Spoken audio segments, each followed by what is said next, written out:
ဒီကတော့ဒီမှာငါတက်ပြပေါင်းလေးလှုပ်ရှားမှာဖြစ်ပါတယ်အဲ့ဒါဘယ်လိုလေးလိုက်လှုပ်ရှားမလဲဆိုတာအလုပ်ပဲလိုက်ကြည့်ပေးကြပါဦး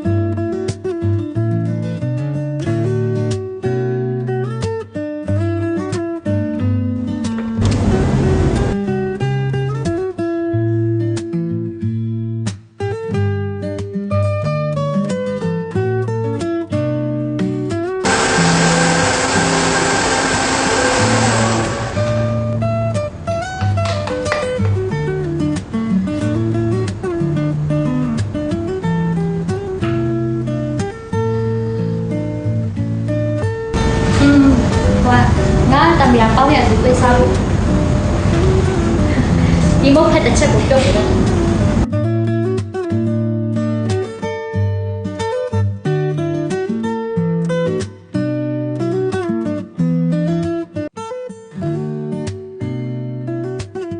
ငါတံမြာပေါင်းဖြစ်ပါတယ်ချက်ပါလို့မယ်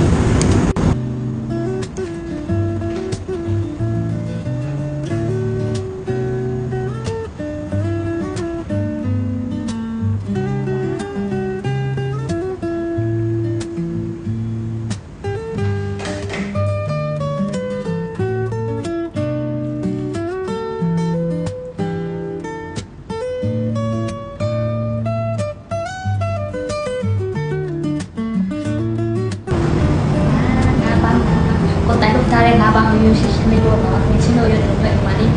ဒီလိုမျိုးလေးလို့စားကြည့်ပါ။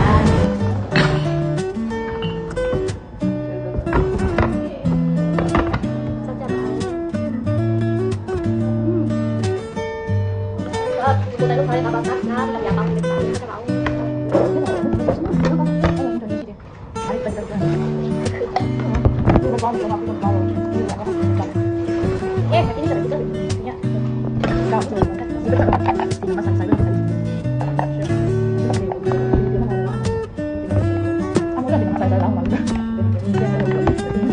那个不知道咋变成啥了。